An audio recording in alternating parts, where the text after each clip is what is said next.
On this show, we cover some sensitive topics. Though the obituaries may be outlandish, the people are real. Names have been changed or omitted in order to respect both the deceased and the survived by. While death is no laughing matter, some petty last words can provide some pretty entertaining comic relief. Welcome to Obituary.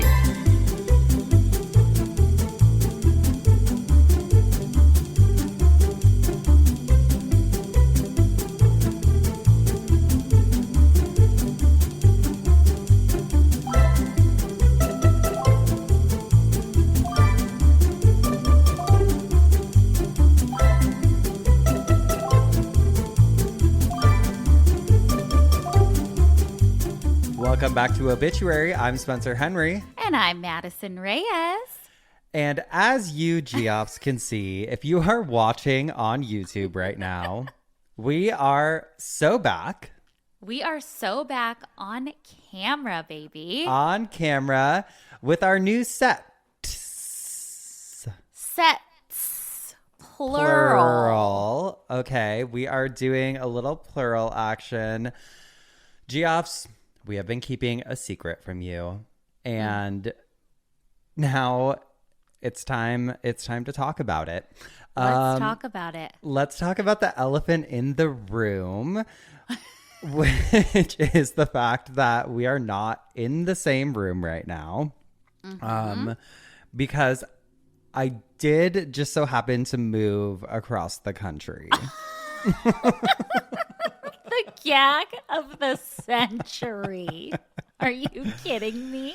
We have to obviously talk about we have to talk about everything. It's been so grating to us to not be able to just talk about it. And I'll explain more on that shortly. But I did move to Nashville, Tennessee with the champ. All's well. This has been a really, really chaotic time.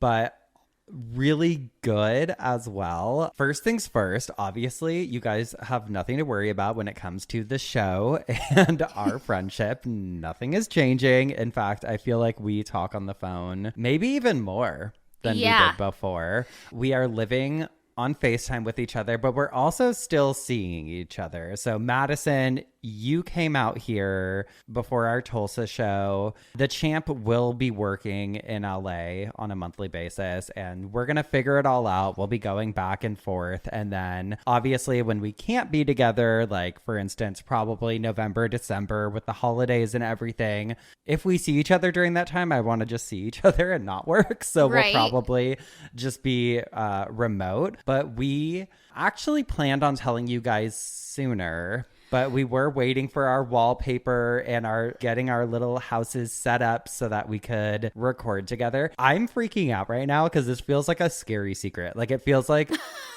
I don't ever, you guys, one thing you can say about us is that we keep it fucking real. So not telling you guys was weird, but you also need to understand this happened very, very quickly. Shockingly quickly. Yeah. Very, very quickly. So let's go a few months back. Towards like the end of July, the champ had this great opportunity to talk with this company that he's been interested in working with. And they were like, hey, we're going to fly you out, blah, blah, blah. They did that. And it still didn't feel like a real thing that was potentially going to happen. So, well, it still doesn't feel real. It's, to be honest, still very not real. He ended up loving it, hitting it off. We had a huge talk about it. Obviously, the first person I talked to was Madison.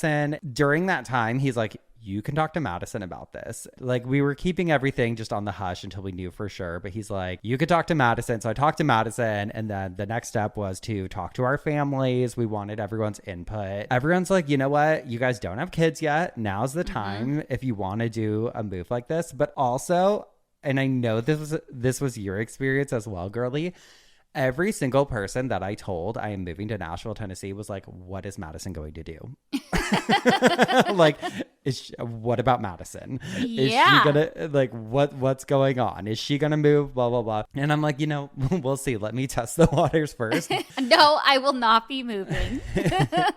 But it's fine. It's a 3-hour flight. I can I live by an airport. It's so quick and easy. And it was Totally. it was really fun going out there because I went out there a few days before we had to go to Oklahoma. Yes. And that was really nice because I feel like we got to just hang out as best friends, like Yeah. nothing work related. So that was really cool. And it was cool just to explore with you. And I really, really love Tennessee. I really love where you are living. It's beautiful. I know we won't say here, but it is so pretty. You're there, especially in time for fall. I feel like the leaves are changing and falling and crisp air. It's perfect. It's beautiful. Now, during the summer, you may want to come back. You want to come back this way. It's crazy. So the champ moved out here in August. And I did post on Instagram pictures from a party, which was for his birthday, but it was also for our going away party, technically. I stayed back in Southern California for a solid month. We were apart. And I came back and forth because we had to like look at places to live out here and whatnot. My big road trip that I took recently was actually quite literally me and Hot Dog. He had come out earlier with Frankie. When he drove out, he's like, I'm taking one of the dogs because I don't want to be alone out there. And I was like, for sure. And so he took Frankie, and then I stayed behind with Hot Dog because she's packed a house or two before, as you guys know. Longtime listeners, this is probably my 50th fucking move since starting this show. It is. He can't stay still. This is the worst move, though. This is my ADHD at the fullest. All the bullshit. I don't know my if you'll God. get into that. We will talk about it on Patreon because otherwise I feel like I'm going to spend an hour talking about this. But I have to say, I've already, Geoffs out here, great. Everyone that we told at the Tulsa show in the VIP, thank you for keeping our secret. It wasn't something that I was like trying to pull one over or anything. It was literally like I wanted to wait to talk about it until I was actually here and settled and like felt like I had my life together, because when I tell you, this was like a thing that happened within 2 weeks of finding out that we were deciding that we were gonna make the move, to him leaving and then me having to pack up our entire house and see everyone, like see all of the friends that I've made in Southern California over the past 12 13 years that I've been there. I think with flying and everything and FaceTime, it truly hasn't even hit me yet, maybe, but we wanted to obviously tell you guys, and there's been so many things that we've had to edit out of episodes because wait, not yet. Well, that is the funny thing too, and something that should bring you guys peace, that like the show's not changing at all, because the last like month or month and a half we've recorded remotely and nobody's noticed or said anything. So we just wanted to come back with a good background. We also hired a video editor who's going to make us look really good, make the videos a lot more visually stimulating. And I mean, if you're still just an audio listener, perfect. We love that. It. Yep. And then you listen, you can just ignore everything I just said because audio is the same. Audio is the same. So yeah, we're not in the same room, but we will be from time to time. Yes, and I feel like it made us, especially doing the Tulsa show together, we're like, oh, okay, this is how we'll still get to see each other all the time, is we'll just have to tour a lot next year. So look forward to that. Totally. But yeah, I feel like it just kind of feels like I'm on vacation right now because like I was just with you like a week ago. Prior to that, it was like settling in and fucking driving across the country and moving all of our shit. And it was just like, it's been so chaotic that literally like this is how much chaos is happening while we were in Tulsa for all of 24 hours was the day that our shitty movers decided to show up.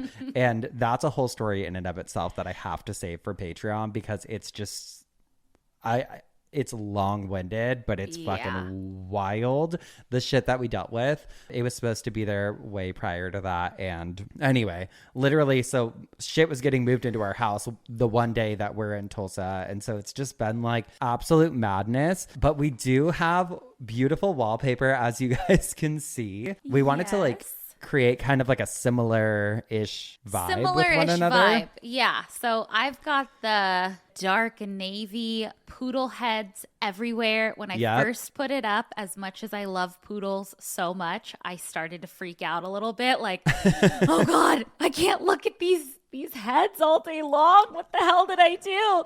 And now I love it.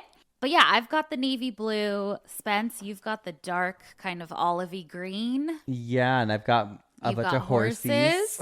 It feels appropriate. I feel like it's both of our personalities perfectly. Yeah. It feels surreal to like be actually sitting here talking about this though, because it's been like, you know, almost 2 months of us talking about like our wallpaper, and like literally the champ was in this room with me on Tuesday night helping me hang this up because he already knew, but I was like, hey, I'm going to need your help with the wallpaper setup because otherwise I'm going to do it and it's going to be the craziest fucking thing you've ever seen in your life. Girl, all I have to say is thank God you can't see the seam between the ceiling and my walls because it's not it. It's like, thank God this is just the frame. Mine would have looked yours looks so good. Mine would have looked insane if I did it myself. And well, I have to tell you, I was like, I'm not going to use, like, you were able to get peel and stick. uh-huh. The wallpaper, this is the wallpaper that I loved the most. Yeah. It didn't come in peel and stick. It's like a thick, real wallpaper that you have to put up with paste. Uh-huh. But I saw that you could do it with cornstarch and it made it peel and stick, which it does because I've had to like pull it down, redo it all the time.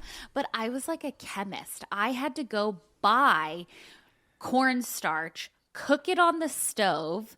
It was like a whole thing. I wanted to literally. I accidentally made meth. I wanted to do it at that point. I was like, I need meth. I need meth to finish this. And Beth. We need all of them. I need it all. Oh God. But yeah, we're here. I love it. Love that we've got our own little set. And there is a time difference. And you know what, Spence? Huh. I was laying in bed last night at 4 a.m. Could not sleep laying there. Maybe I was anticipating recording You should have texted today. me. Well, I was literally thinking, I'm like, I should call him because it's 6 o'clock there. I know he's up. But then I was like, I don't want to fucking hear it. You called me last night. I know. Too. I know. Yeah, we are on a time difference, which is weird for us. I feel like it's kind of like we're like conjoined twins that just got separated or I know. What the It's hell? like I'm learning how to use like my other side of my body or something. It feels so weird. Well, I was like setting up all the equipment and I was like, okay, I can do this. Yeah. Because you always set it up. I'm like, Oh, okay, yeah. I got it. Yeah. It's so funny. I mean, but it feels like, well, we were talking about this last week after we recorded. It feels very much the same for us. So hopefully it does for you guys as well. But I'm having a great time here. I won't bore you with all the details, but we're just finally getting settled in. But we've gone to a bunch of concerts, making friends, and Yeah. it's fun. What do you think your favorite thing has been? Oh, God. I mean, the people are incredible. Everyone that we've met has been just the best. And like, I'm always, I was nervous before moving here too. Like, obviously we moved for the champ's job, but we also like Nashville was a city that he knew. Like, if I got a job out there, Spencer would move here in a heartbeat. And that's true. I love Nashville. But there was like a little bit of nerves because it's like, you hear a lot about like, oh, Californians moving out to Nashville, like they're taking over, da da da. And it's like, I never want to be part of a problem anywhere. I just want to be part of the party. And so I was like, every time I've met someone, I'm like, hi. And they're like, oh, like, where did y'all move from? And I'm like, California. Oh, California. But everyone's been incredible. Like, people are so nice. I've really noticed, and it's something that I just admire so much about the people here, is that you and I love small talk. We love to like, Oh yeah. We'll talk to anyone about anything. We're just constantly yapping. Right. And I would say 90% of my social interactions here like have been just these very elongated conversations. It's not just like, how's it going? Da-da-da. How's it going? Da-da-da. Like everyone genuinely has like these really in-depth conversations. So I would just say the people here that I've met have been just incredible. Very, very sweet, very nice. Like that Southern hospitality is real. Yeah, I think so. Yeah. Like, this guy's a fucking whack job. But no, I think it's cool, and I'm having it's really fun to like just explore another city, but I'm still like very much in the beginning of it. So like I've only been here for I think 2-3 weeks. Oh God, well it's felt like a year. But it's fun. No, like so many good restaurants. Finally, this last week, found my gym. And one of the weird things about moving is like, I think I really downplayed everything in my head because I'm like, okay, it's not a big deal. Don't let it be a big deal. You're going to be doing your day-to-day routine. You're waking up. You guys are walking the dogs. You're going to work and then go to the gym and then I work from home. And so truly, a lot of my day-to-day looks and feels very similar right now. I just feel like I'm just in a different house and like obviously a different environment, but it's right. I love it. I'm having so much fun. Well, good. Well, anyway. So actually, we're in a huge fight right now. No. Listen, we hugged. That's how serious it was. We hugged goodbye. Oh, you were teary-eyed. I wasn't. I said... That's that Lexapro. That's that Lexapro. I keep seeing videos pop up on TikTok of like, I had to call the police about a dead body. Oh my God, bag. why did I see that? Why did I see that Did too? You? Yeah, they're like, but I'm on Lexapro. Yeah. So they're just like, I saw a garbage bag and there's a really strong odor coming from it. God, thank God for it. Well, you made me just like you made me like a nice gift basket and it was so sweet. Here's what I did. I made you a road trip basket that you packed and didn't use on your road trip. Oops. There you go. Well, in my defense, you know that it was a nightmare. I know. The moving it was a situation fucking nightmare. Nothing against Spirit Airlines, but it was very much the Spirit Airlines of movers, right? Like it was like you pay bamboozled left and right, like bullshit. You like pay a fee and you think like, wow, I'm getting a good deal, and then it's like, yeah, but then you have to add on this, yeah. And suddenly you're at double the price. It was insane. But you're there, you're loving it.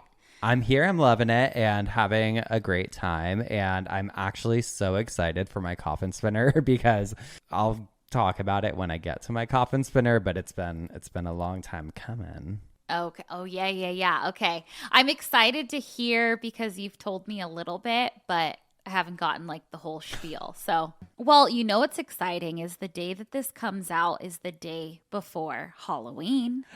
And the day of our big book club meetup online on Patreon. I'm so excited for that. If you guys are listening and it's before, what time are we doing it at? 5? You can find out at patreon.com/cultleader. Okay. I want to say like 5 o'clock or like 6 o'clock your time, 4 o'clock here. I don't remember. We said it there and we'll stick to that time. But we're going to do a live stream and we'll talk more about the move and stuff. So if you guys have questions, you can ask there. Log on there. But I came across this article and I found it so interesting. It has to do, obviously, with Halloween. And it's from the New York Post. Okay, it says, what's the loneliest day of the year for singles? It's not the one you're thinking of. I'm going to say Halloween. Okay. I know I kind of spoiled it. But it says this day is seeing less spookiness and more sadness. A new survey has revealed that the loneliest day feelings of isolation, invisibility, and insignificance for single people is far from what you'd expect it to be. Some would think it's Valentine's Day or New Year's Eve. I always thought of New Year's Eve, but it's actually Halloween. Who would have thought a day filled with candy and spooky decor would make a single person feel sad? Dating.com surveyed 1,000 singles and found that Halloween is a lonely day for many. It goes on to say 59% of single participants revealed that the spooky day is one of the most emotionally difficult holidays of the year, and 57% think it's actually worse than Valentine's Day. Can I say something? Say it. I disagree. Okay. I think I have been single prior to the champ on Halloween for multiple years. Some of the best of my life. Like Halloween, sitting at home, eating what I want to eat, Postmating something fun, watching like the OG Halloween or something, or doing something with friends. I feel like New Year's is actually, I would say personally, would feel more lonely.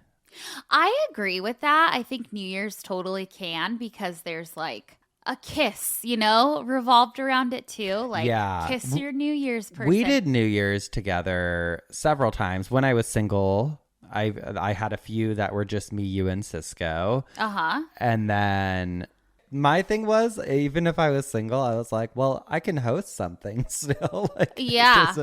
And so I know I hosted a New Year's. I mean, but also New Year's feels celebratory and fun too. I guess I just am better than everyone. Okay, I guess so. I just don't get sad. You know, I understand the Halloween thing though, because I think as an adult, for people that want kids, seeing parents trick-or-treating with kids might like trigger something. I don't know. Or just like dressing up, couples costumes, that sort of thing. But interesting that. But how many couples do you know? I mean, like a lot of times they're like, well, you know, like if you're like, oh, Cisco, do you want to be this with me? He's like, no. He doesn't want to dress up. He doesn't want to be anything. If I were single, though, Halloween would not be sad. It would be the time that I am wearing my sluttiest costume. Oh, hell yeah. Okay. She'd be out there, clam out on the dance floor. Yeah, absolutely. You know, I actually just had a random flashback. You and I actually have spent quite a few Halloweens together. Yeah. And I just had a flashback, though. We went to a club. What? Yes. And it was, I don't remember which store you were working at. I feel like you were an owl or something for your costume. I was a deer. I remember we went to Milk or something. Or? Oh, I thought we went to the Lash in downtown maybe LA. that's what it is. Yeah. I don't know what Milk is. That was so long ago. I mean, that was probably... I think I was like just starting to date Cisco. That was like 12 years ago. Oh my God. I know. Young. Back when we were just... Oh my God. So cute. So young. Not a care in the world. We'll probably go clubbing this year, you know, just hit them all. We'll just go to all the clubs. Well, actually, we could talk about what we're being. Because this comes out before anyway. Oh, that's true. So now my street, I guess, like goes off and is like the Halloween street. So I'm staying home and just passing out candy. But I went to this party supply store that I don't think is a chain. And I kept walking past this creature from the Black Lagoon mask that was like locked up. I love it. It was so pretty. Like I'm hosting like a pumpkin carving thing. And so I was like getting supplies and stuff there, but I kept walking past it and was like, I have to have that. Yeah. And I did. I bought it and I was like, okay, I'm going to wear this mask and I'm going to have like a very 1950s silhouette and like a skirt and sweater and heels, but then have a big green mask on my head. I love it so much. And then Spence, what are you gonna be? You just told me, and I feel like we're still so connected because I feel like we're both being something? No. Oh. You don't know my costume yet. Is it the lizard thing? No. Oh, okay. That's I just bought that. Okay. What's your I costume? did buy a lizard mask. We're doing, so last year the champ and I was Ghostface, and then he was, I forget her name in the movie, but Drew Barrymore in Scream. And this year we are we're doing The Shining. You told me this. So yes, I will be him and he will be her. And okay. Why does he always have to be the girl? He volunteers as tribute. Okay. Oh my God, I can't wait. I know. I'm excited. And I also can't wait to talk about some Am I the Assholes? Let's hear it. And I have one that says, am I the asshole for telling my mom I felt more when my goldfish died? It says, around a week ago, my sister and I were called upstairs and told that our uncle had died. I wasn't really surprised, so I went back to my room. My uncle had terminal cancer and had been expected to pass away for a while. I had already come to terms with the fact that he was going to die. A few days ago, my mom and I were in the living room talking about the funeral plans, and my mom kept trying to get me to talk about how upset I was and my emotions regarding the whole thing.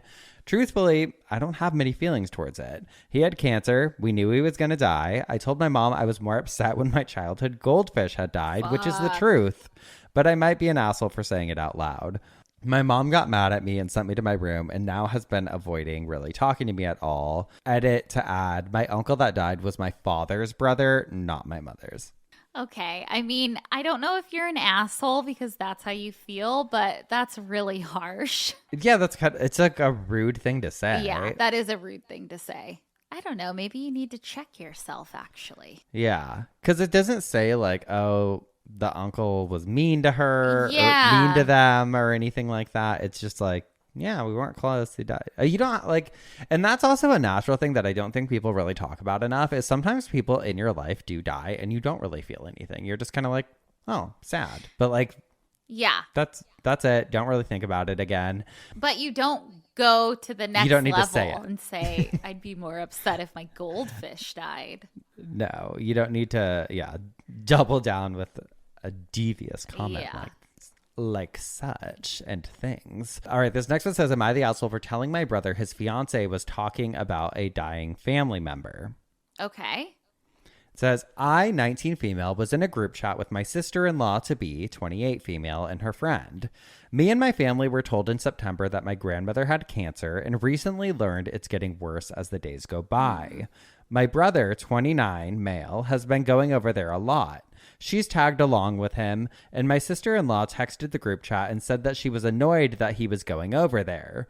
I get that she was tired, but also never even asked if I was okay or how I was doing. I told her to take it easy on my brother since this is a hard time on everyone.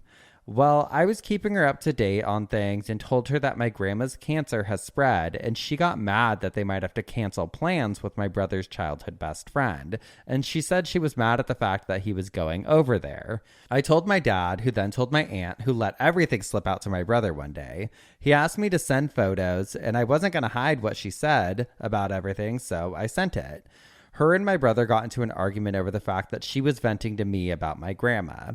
I had texted her last week to tell her that it wasn't my intentions to cause an argument, but I haven't been asked if I was okay and how I was doing during her ranting. She told me she had to return the key and she's not welcome over there right now, and told her friend that she wanted an apology. All I could say was, I'm sorry, since I couldn't really think of an apology at the time that wasn't super snarky. She then told her friend she didn't want to talk to me and said that I needed to come up with a better apology before anything. Am I the asshole? The whole dynamic with the aunt and the whole family just kind of feels toxic a little bit. Like the whole thing feels toxic. I think everybody's kind of an asshole. I mean, it wasn't right for her to be talking about your grandma, but why would you have to show those to other family members? I don't know. What I don't get is why the soon-to-be sister-in-law is annoyed that her soon-to-be husband is going over and seeing his dying grandma. True. That is true. She's an asshole, but yeah, I feel like it's just everybody kind of. Everyone's Sucks an on that one. asshole. Everyone's got 'em and everyone can be one sometimes. Oh my gosh. And you know what? Everyone can be a bitch sometimes. Oh, you're so right, Madison. Especially us. Oh, yeah, baby. And you're up first, which means I should have a little side bitch. Yes, And yes. I don't. Just kidding. I do.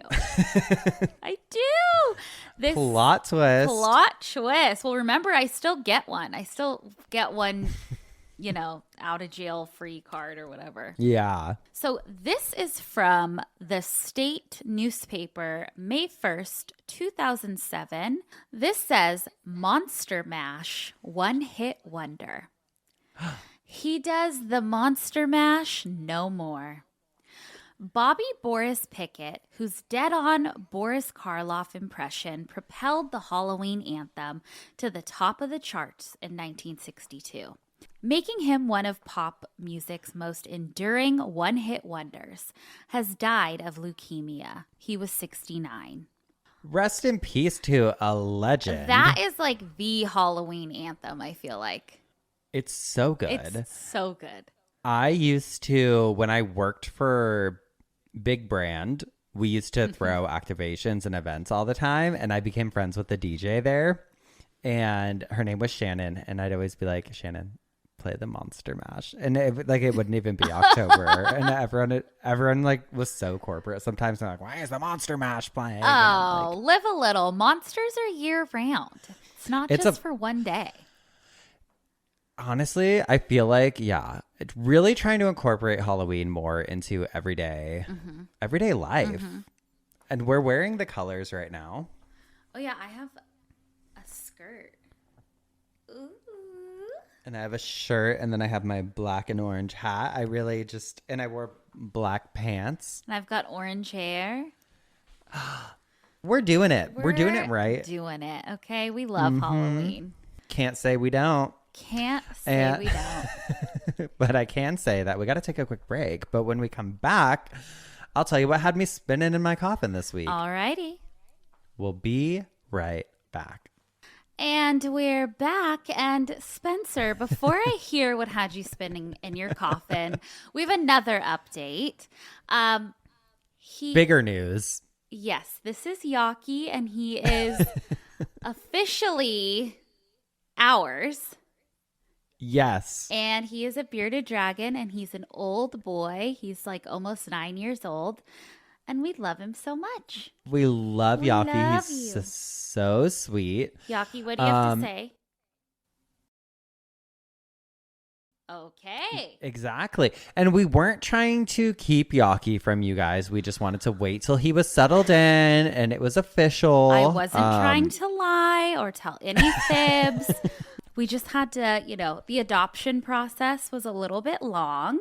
It was, yes. A little bit of, drama. And so now he's here and we love him so much. I moved away and she said, I'm just going to get the big old lizard. You know what? One lizard left and now I needed another one. Oh, God.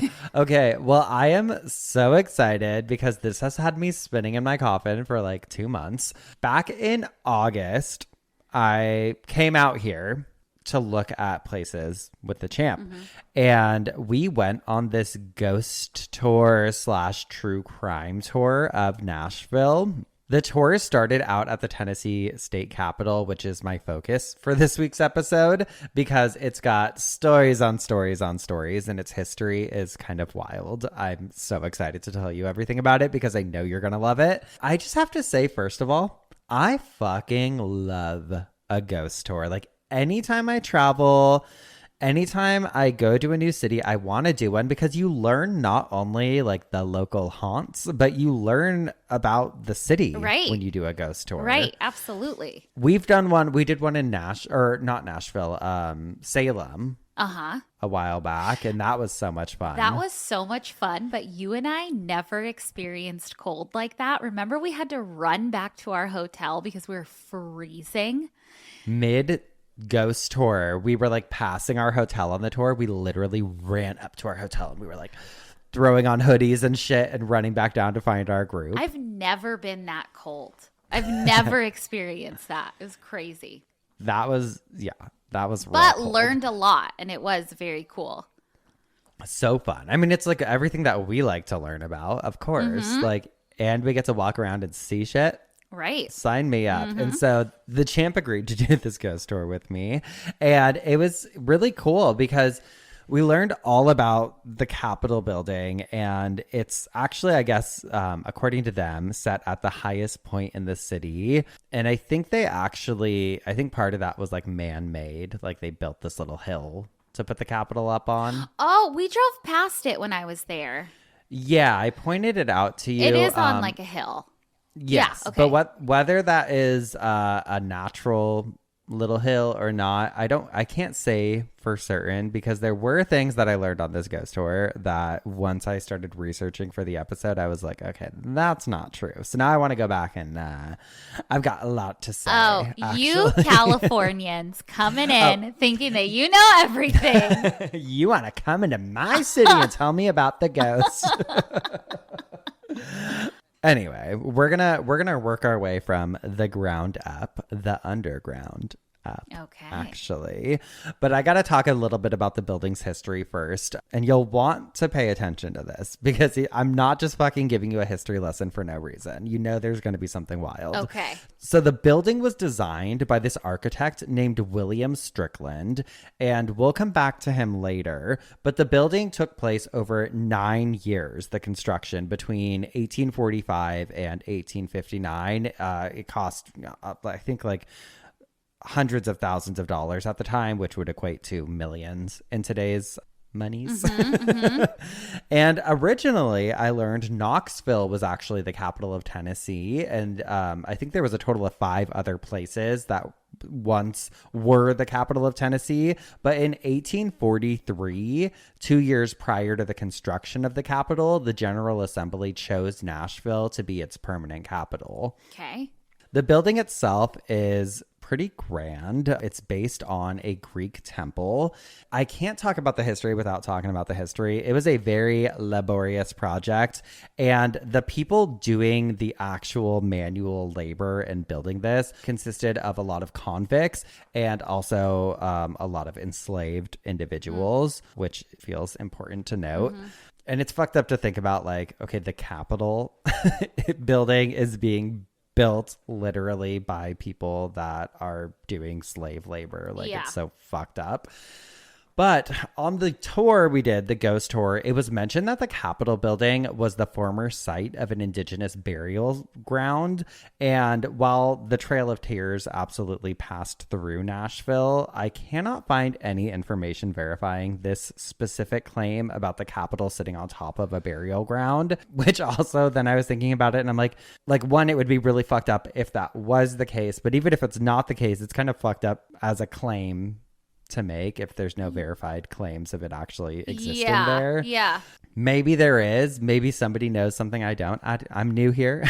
I just couldn't find anything verifying that there was like an actual like indigenous burial site on the grounds. And they also said on that tour that later on a Catholic church was built on the grounds and that they had built a cemetery over the indigenous burial grounds. So it was kind of like a double-decker cemetery. However, this was also debunked in my research because while there was a Roman Catholic church called the Holy Rosary Cathedral built on the hill prior to the Capitol building, there's no evidence that there was an actual cemetery attached to it. So I'm sorry to burst the bubble. I love a ghost tour, as I mentioned, but you do gotta fact check sometimes because I think that was just maybe a local spooky legend that's passed around, like, yeah, it was on top of an indigenous burial grounds, and then also there was a Catholic cemetery on top of that one, and then they built the building on top of it. Wow. When there's no evidence to suggest so. Right. And I was a little disappointed because obviously when I was on the tour, I'm like, oh my God, there are 2 cemeteries built atop one another. Double decker? And then a Capitol building built on top of that. Like, that's haunted as fuck, but it seems to be untrue. So if anyone has a credible source saying otherwise, correct me, babe. I have no problem being corrected ever. But the main story that I learned about the Capitol and fact checked, confirming it was true, confirmed that there are actually bodies there, but they're in the walls of the building itself. Oh, that's not any better. Now, this is where I feel like my gossip's bridal brain went absolutely ham because we have a feud, baby. Oh, God, I love a feud. We love a feud, and this one's good. It's juicy. So it all started back in the mid-1840s when the state of Tennessee hires this man named William Strickland to design the Capitol. And William is this fancy architect from Philadelphia with a really great background in the design world. And he was a student of this guy named Benjamin Latrobe, who designed the U.S. Capitol in Washington, D.C. So he kind of thought of himself as this like architectural royalty, especially with building out specific like government buildings and stuff like that. He was all about columns. He loved domes. He loved like very dramatic pieces. And William had this kind of, I don't know how to say it exactly, but he had like a don't tell me how to do my job. Okay. A know-it-all. Know-it-all vibe. Yeah. I think he knew it all.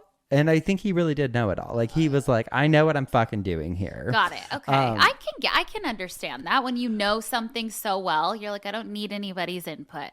Yeah. You're not going to tell me how to write an obituary, babe. Yeah. Okay. That's the one thing that I could probably do. Right. Totally.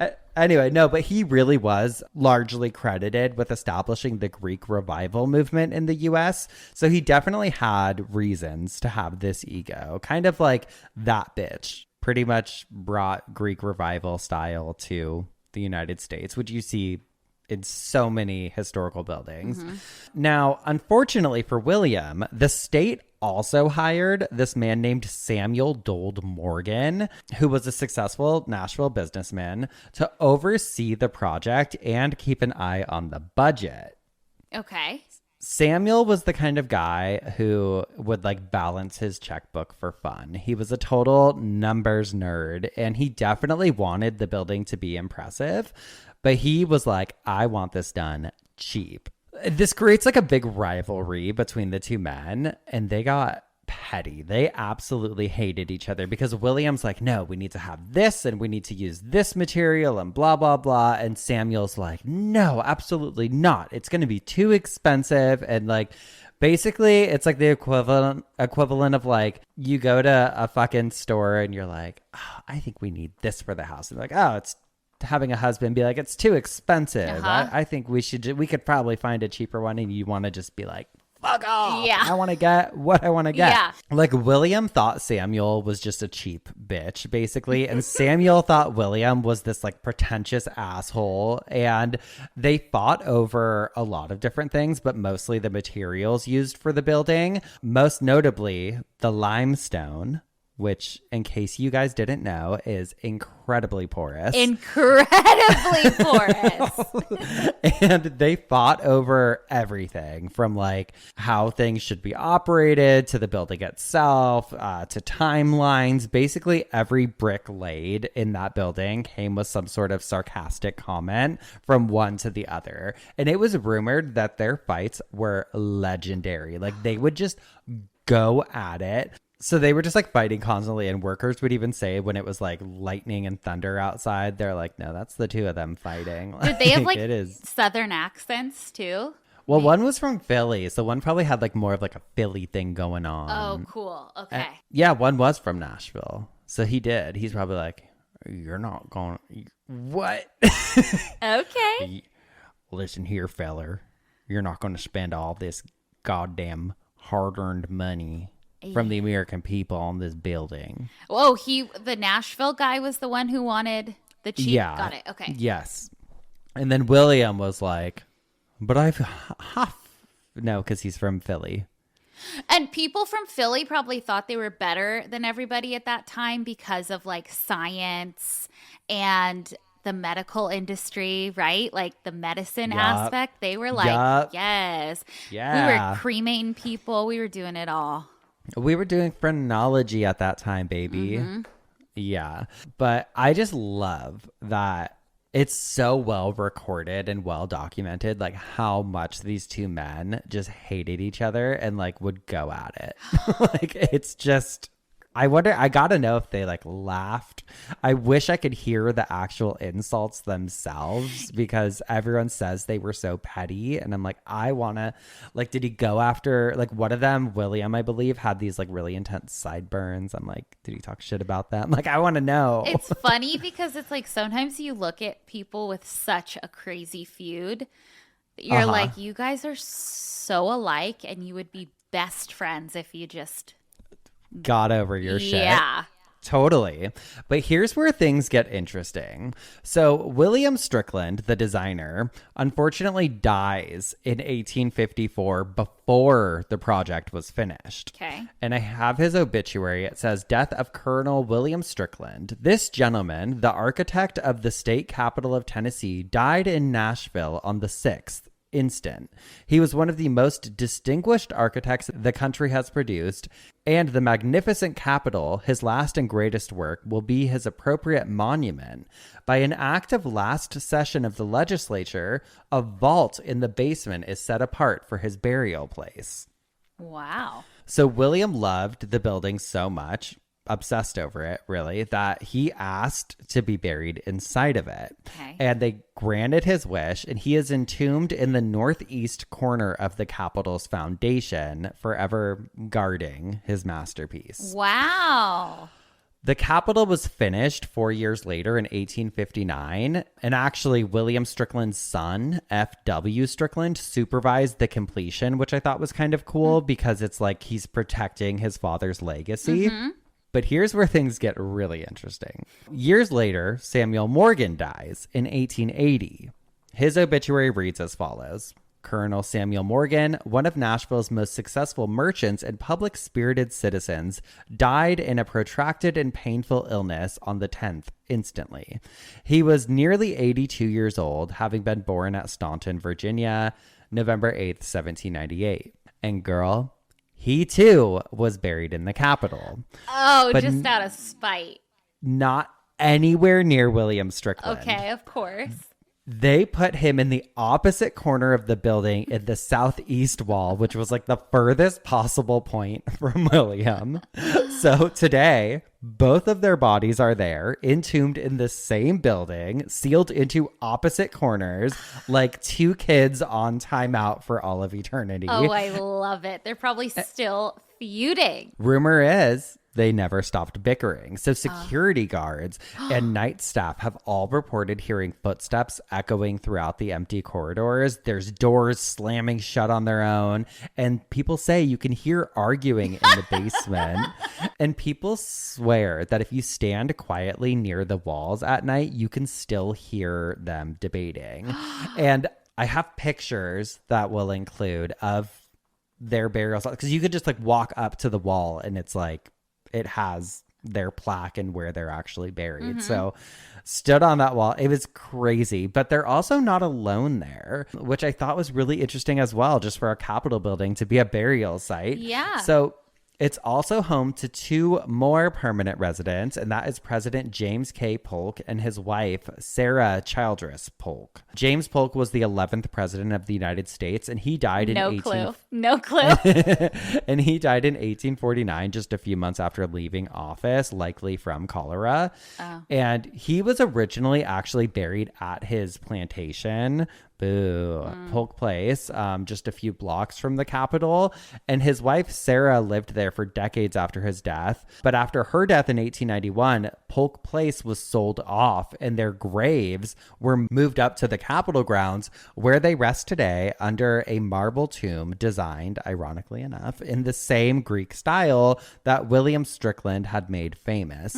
So on the grounds above, you've got a U.S. president and a first lady resting peacefully. Wow. And then on the lower portion of the building, you've got two men who have been fighting for over a century.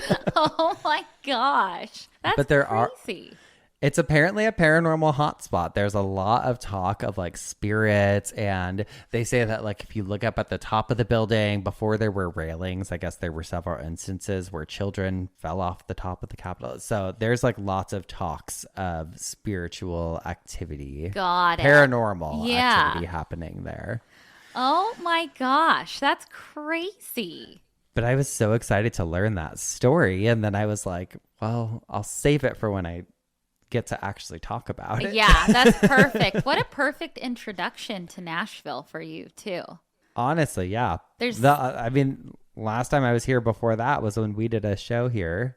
So I was like, I had just kind of spooky times in Nashville. I hope you do some more. Me too.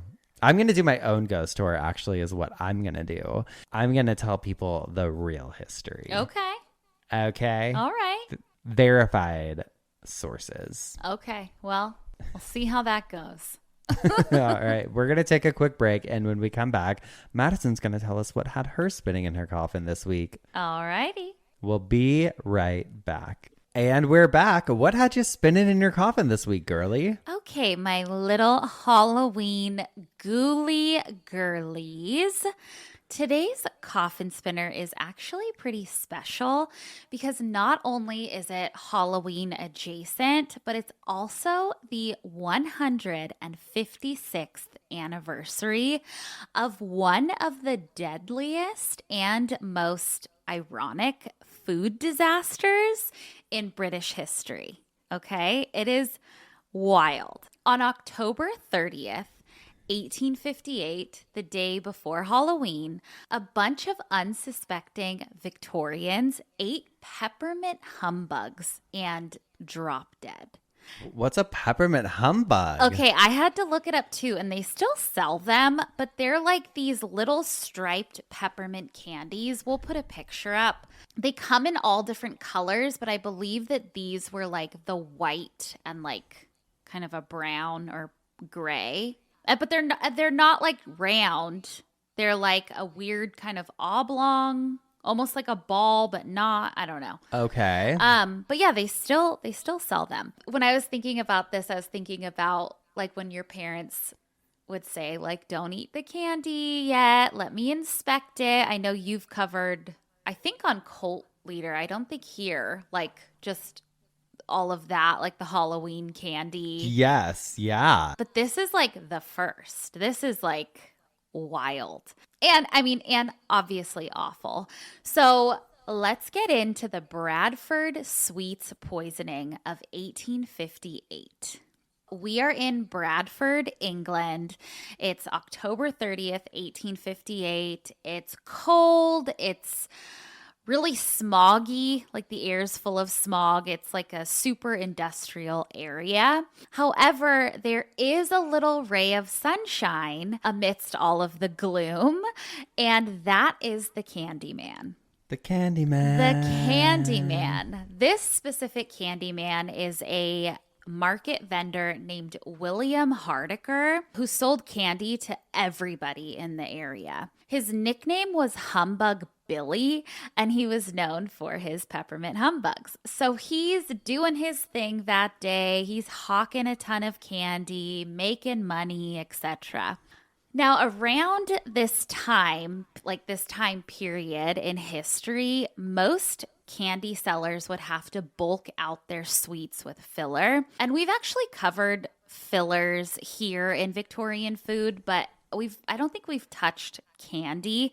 But as a refresher, they would use things like chalk or flour or even plaster of Paris.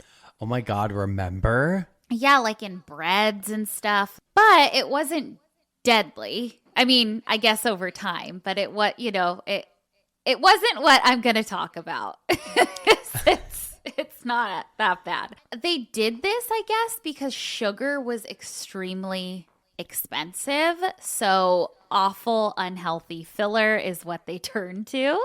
I just saw that like Queen Mary or one of them she loved fucking sugar so much that her teeth turned black. Oof. But people were like, oh, it was a sign of like her wealth though, because it was Hell so yeah. rare to be able to afford sugar. Yeah. Oh my gosh. Sometimes my teeth turn black, but that's with red wine. I'm wealthy. Okay, but Humbug Billy was just the salesman. Like, he didn't make any of the sweets. He would buy his humbugs from a guy named Joseph Neal, who ran a confectionery down the road. And Joseph was like the wholesaler of candy. He had a candy maker who did everything. Okay. And also Joseph Neal, in turn, would send his assistants out to go get cheap filler from places. So he had like a whole business going. Got it. The cheap filler that they would use was known as Daft, which I believe could be a number of things, but I believe it was gypsum, which is like a white powdery, almost like a flour. Okay. And so he sent his assistant out to go pick up some more Daft. And during this time, you could go and visit the local pharmacist for things like this. Like, you didn't go to the grocery store, you went to the pharmacist for stuff like this. So the assistant goes, but the actual pharmacist, whose name is Charles Hodgson, is sick in his bed. And so he has an apprentice working for him and kind of managing everything. The apprentice is named William Godard. So Charles is like instructing William Godard to grab the Daft for Joseph Neal's assistant. Got it. Okay, so he's like, just go grab the Daft from the barrel in the corner. So the apprentice grabs a barrel of white powder, fills up a sack, and hands it to Neal's assistant. The whole thing is just sketchy and Victorian and like just weird, you know? Spoiler alert, he did not get Daft. He accidentally grabbed arsenic. Oh, we know what that does. We know what that does, and we know that these fools were not unfamiliar with arsenic. Arsenic at the time was in rat poison, in cosmetics, in wallpaper, in everything. Yes. You name it.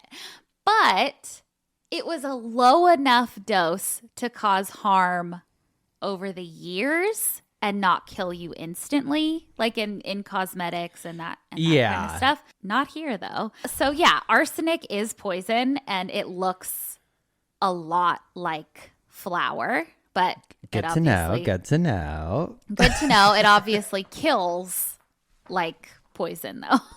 Not Sis like goes flour. like, is that why you made me those powdered donuts the other night? Yeah, I know. Just kidding. I want the record to show Yes. it was a joke. It was a joke. This comedy podcast. Hello, number one. Number one. Oh my God. Hell yeah. I know we were number two for a while, but I guess number one. Yeah, number one. Wow. Okay. Okay. Okay. So the candy gets made unknowingly with loads of arsenic powder instead of Daft. It's boiled, mixed with peppermint oil, formed into little lozenges, and loaded with arsenic dust. Ooh. Sounds yummy. Give it to me. Give it to me. Now, back to Humbug Billy, the candy salesman. He gets the batch of peppermint humbugs and notices that the color is kind of off. Now, we know that it's kind of off because it's made with arsenic. Yeah. He doesn't know that. So he's like, okay, I'm going to taste one and make sure that they taste okay. And they tasted okay, but he immediately gets violently ill. Like, immediately. Oh, shit. But he just chalks it up to illness. He's like, I might have like a stomach bug or something. Like, sorry, pause. That's fucking insane to be like, oh, these don't look right. I'm going to try it to make sure. Oh, God. It must be something else. It must be something else. I know. It's fucking... Candy couldn't ever kill you. No. Are you kidding me? So he proceeds to sell them. He has 5 pounds of poison candy go out to the public that day, October 30th. But there were about 40 pounds of the humbugs made, but only 5 pounds went out that day. Okay. People start getting fucking sick immediately. Vomiting, cramping, diarrhea, spasms. According to one doctor's report from the London Daily News, the symptoms included, quote, great retching, vomiting, pain and burning of the throat, intense thirst, pain in the abdomen, and diarrhea. Those aren't normal everyday symptoms. No, I know. God.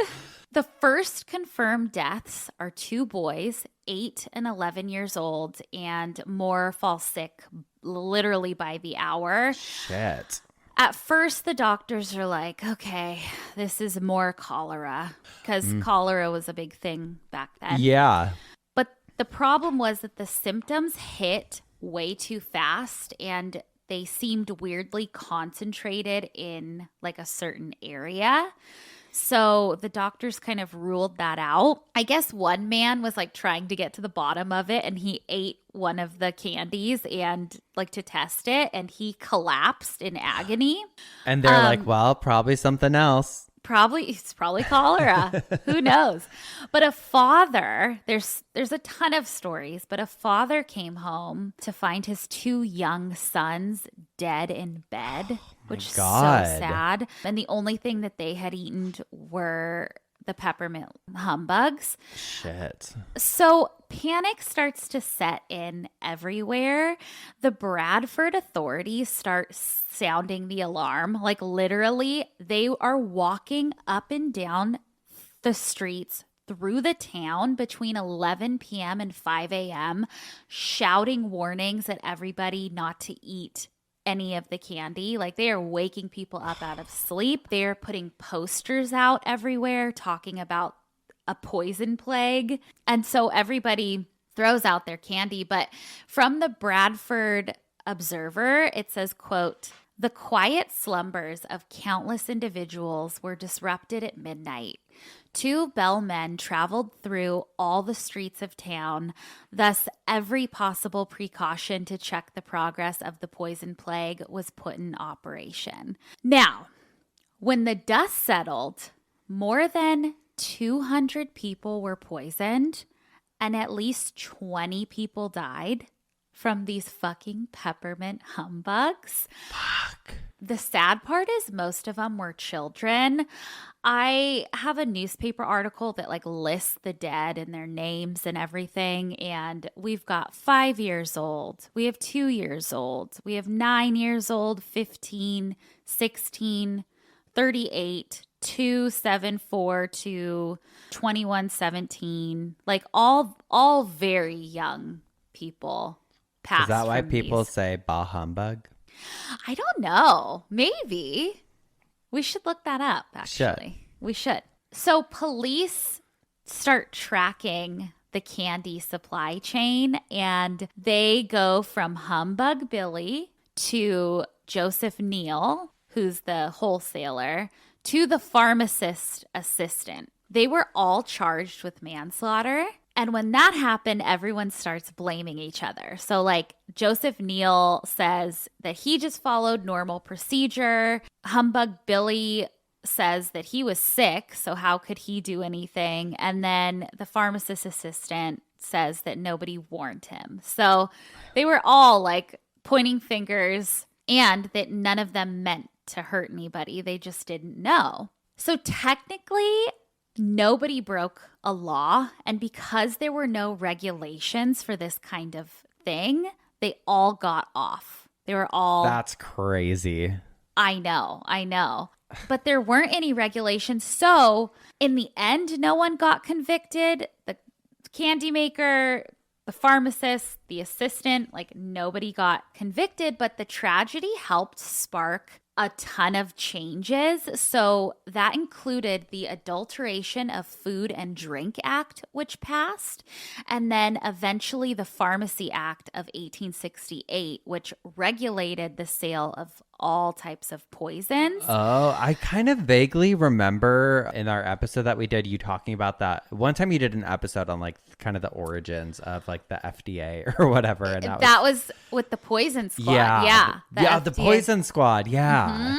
So yeah, that is how on Halloween Eve, a Victorian sweet shop accidentally killed everybody.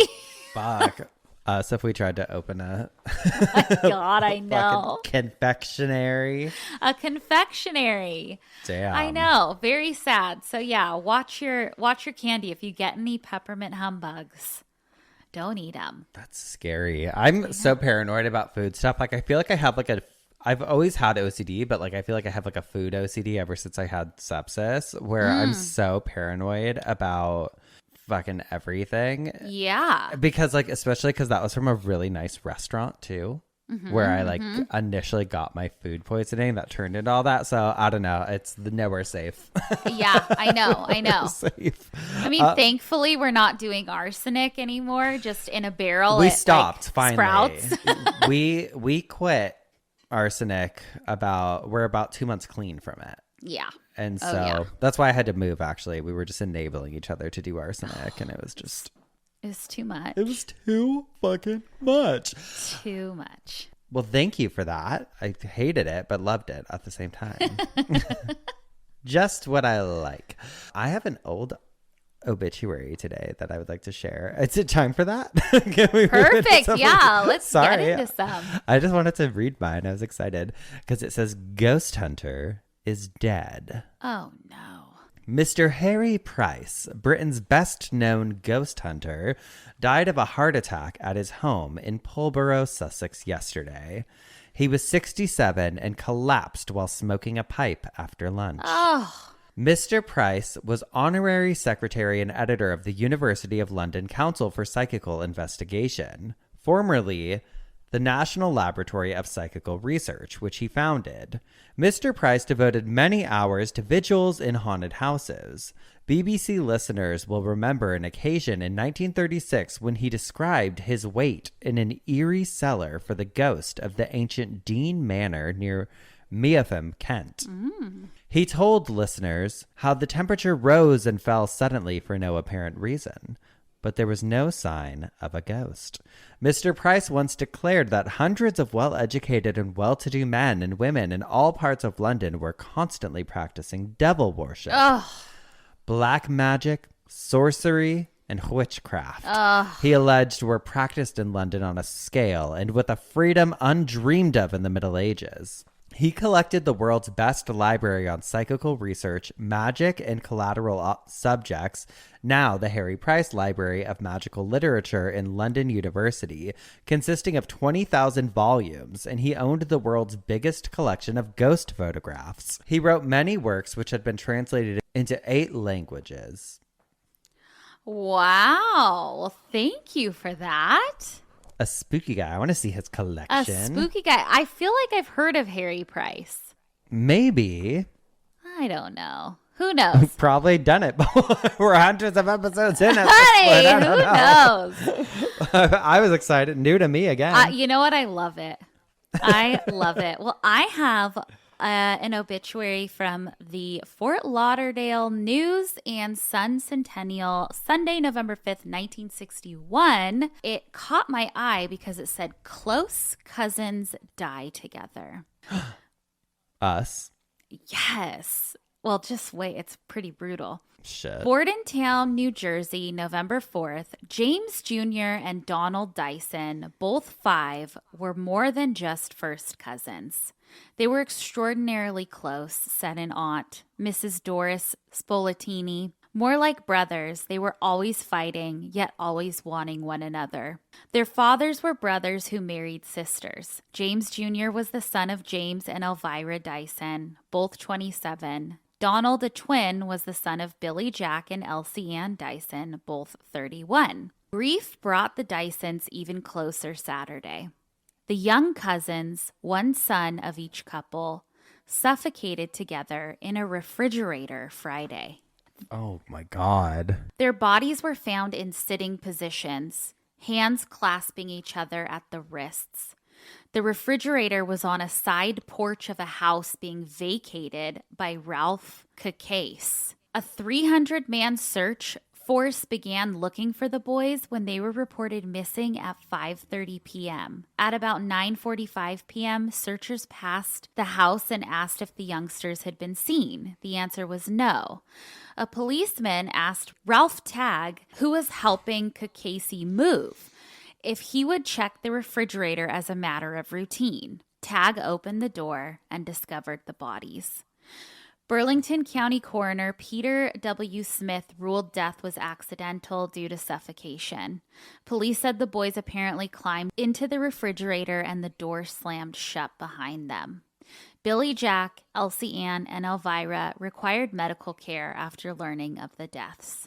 James Sr. learned of his son's death at Evansville, Indiana, where he had gone to make a new home for his family. Dyson was a native of Evansville and had moved his family between Indiana and New Jersey several times in the last few years, according to Mrs. Spilenti. This time he was going to stay there. He was to meet his wife and children there Saturday. Instead, Dyson flew here for his son's funeral. Oh my God. That's sad. Yeah, girl, what the fuck? Way to bring it down. I know, I'm sorry, guys. I just thought that was so interesting. It is really interesting and fucking so sad. Terrible. I couldn't imagine. Well, let's get our minds off of that because we gotta laugh a little bit. We do. My girlie. We do. We have spun in our coffins. We have bitched our obituaries. That means it's time for some dumb ass criminals. Look, we can still do that. I'm gonna send you mine. Okay. I got it. Okay, play it. This is Ring camera footage captured this morning. A woman can be seen jogging past the house, but things go south when she comes back, rolls up her sleeves, and punches one of the witch decorations down to the ground before running off. What? But it doesn't end there. She comes back again to knock down the remaining 2 decorations with her elbows. What the woman the who fuck lives is here her says problem? these are handmade decorations. She has no idea who this is or why. Oh, they are what a doing this. menace.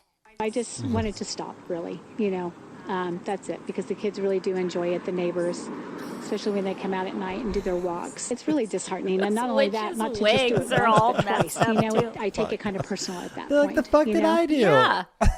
Oh, she's back? You're looking at video from the evening of October 11th, the first time this happened. A woman who appears to be the same person jogs past the home, stopping to stare at the decorations. And just like this morning's incident, she comes back No. and punches all 3 of the witch decorations down to the ground. So far, we have not heard of anything similar happening to other neighbors. And precautions are being taken. A police report has been filed.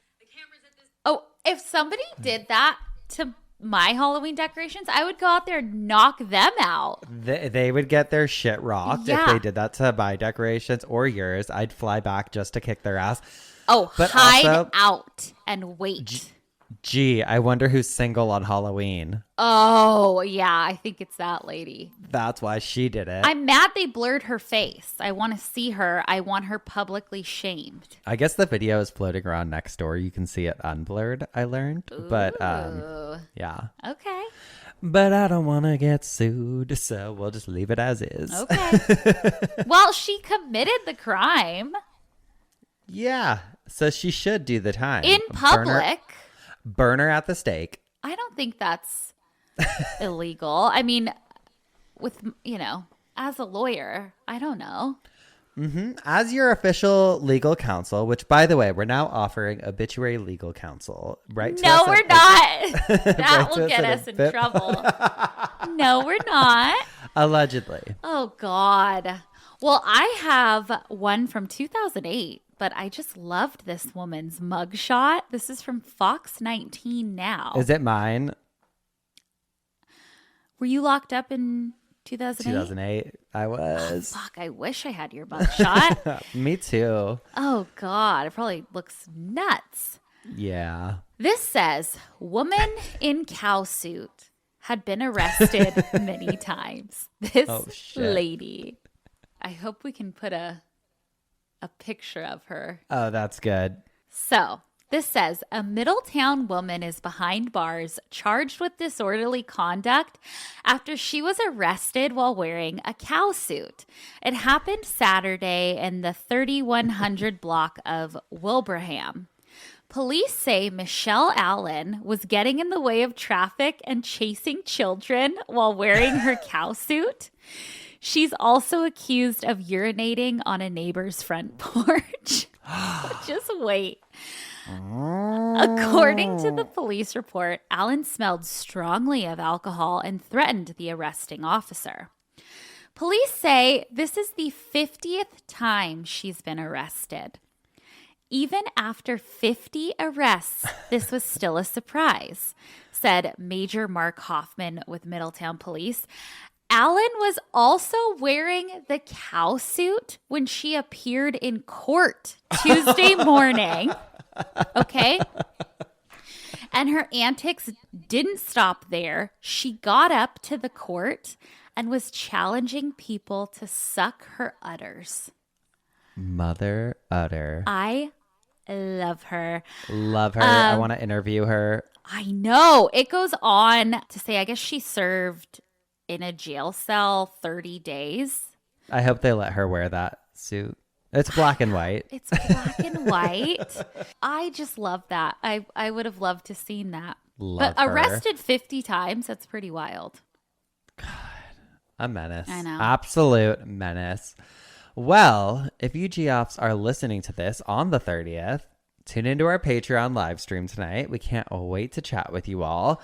And the rest of you, we'll see you next week. We hope you have a happy Halloween. Oh, happy Halloween. Please play Monster Mash for us. And read our big spooky book, Obituary, the Big Hot Book of Death. Yes. Yeah. And we'll see you next time for some more Coffin Spinners. And obituaries. And dumb Ass criminals. criminals. Goodbye. Goodbye.